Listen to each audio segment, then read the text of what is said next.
आता आहे आपला चौथा राऊंड म्हणजे काही प्रश्न मी विचारेन त्याचे तुला उत्तरं द्यायची आहेत. Okay, so ready? Let's start. या तुझा पहिला प्रश्न आहे, तू सिक्रेट्स ठेवण्यात स्वतःला कितीपर्यंत स्केल देशील, म्हणजे नंबरिंग करशील 1 to 10 मध्ये? 9.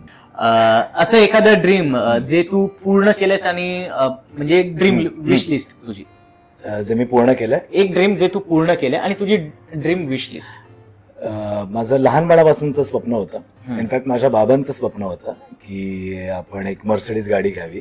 तर ते मी मेहनतीने पैसे जमा करून खूप वर्ष काम करून देवाच्या कृपेने ते शक्य झालं.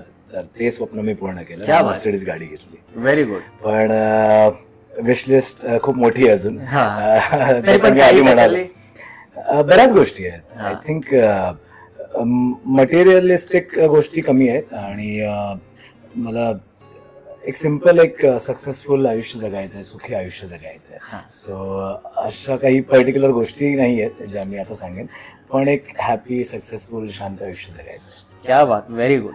तुझा पुढचा प्रश्न आहे, तू कोणाला थोबाडीत मारलीस का? हो हो, पण सीन मध्ये, खऱ्या आयुष्यात नाही. Nice answer. तुला गिफ्ट द्यायला आवडतात की रिसीव्ह करायला आवडतात? दोन्ही आवडतं, पण आतापर्यंत जास्तीत जास्त मी दिलंच आहे.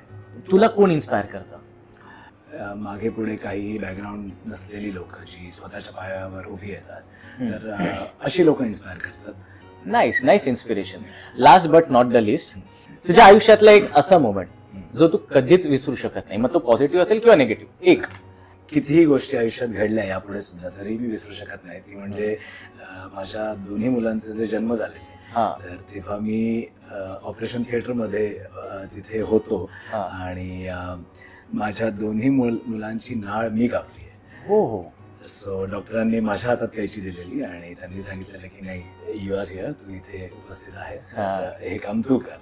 तर दोन्ही मुलांचा जेव्हा जन्म झाला तर त्यांची आईशी जी जोडलेली नाळ असते ती मी कट केली आहे. तर ती I think I am very blessed की ते काम मला करायला मिळालं. खूप रेअर आहे, म्हणजे युजली असं होत नाही. मोस्टली पेरेंट्स बाप असतो, तो बाहेर उभा असतो, तो वाट बघत असतो, पण मी तिथे उपस्थित होतो आणि त्यांनी मला परमिशन दिली आणि त्यांनी मला हे काम करायला दिलं. So I am feeling blessed. Really nice. म्हणजे मी पण पहिल्यांदा ऐकतोय अशी मुवमेंट आणि खरंच खूप छान, खूप सुंदर मुवमेंट आहे तुझ्या आयुष्यातली.